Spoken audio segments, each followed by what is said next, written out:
Mr. Vice President, how are you? I met up with Joe Biden moments after his speech blasting President Trump's order to target Iranian General Qasem Soleimani. A president who says he wants to end endless wars in the Middle East is bringing us dangerously close to starting a brand new one. You gave a point-by-point analysis of how you think the Trump administration has gotten it wrong in Iran. But let me ask you, you're president, and your intel folks come to you and say, we've got evidence of an imminent attack against U.S. troops, against U.S. interests.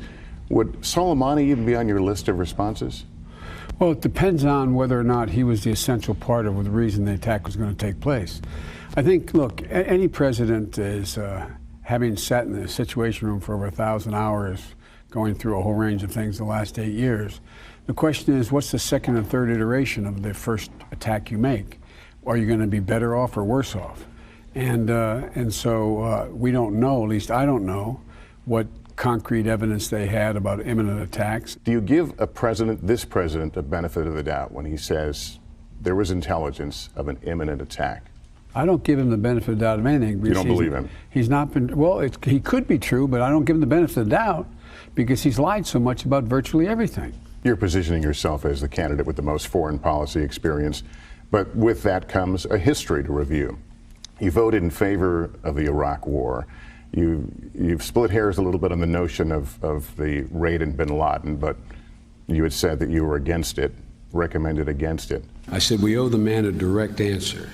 Mr. President, my suggestion is don't go. So why should your judgment be valued? Because I'd stake my judgment against anyone out there. Look, I'm the guy that started the effort to make sure we took down a guy who was engaged in genocide in the Balkans, Slobodan Milosevic. I was the guy when I was a senator that helped put together the chemical weapons treaty. But on the issue of dealing with international relations and our standing in the world, I think that I'm happy to put my overall record against anyone running for president, particularly this president. Many Democrats, Bernie Sanders most recently, talked about lack of energy.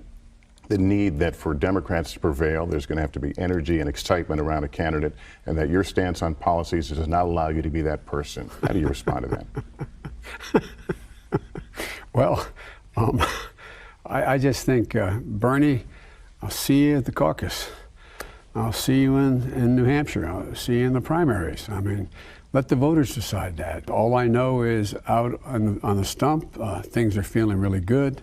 There's a whole lot of energy, a lot of people showing up. Let me get to a place where your judgment has been questioned, and that has to do with your son working for a Ukrainian energy company. The optics of that. You're a pro. You understand the importance of optics. Do you feel like you've handed a gift wrap package to the Republicans?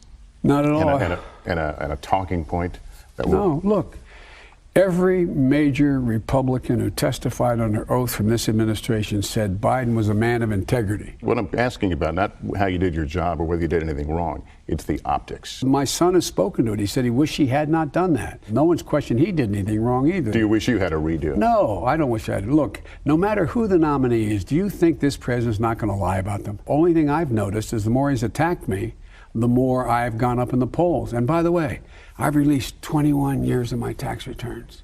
Mr. President, release one of yours. You talk about corruption? Why won't you release any of your tax returns? Stop talking about corruption, Mr. President, unless you release your tax returns. Hush up. Step up.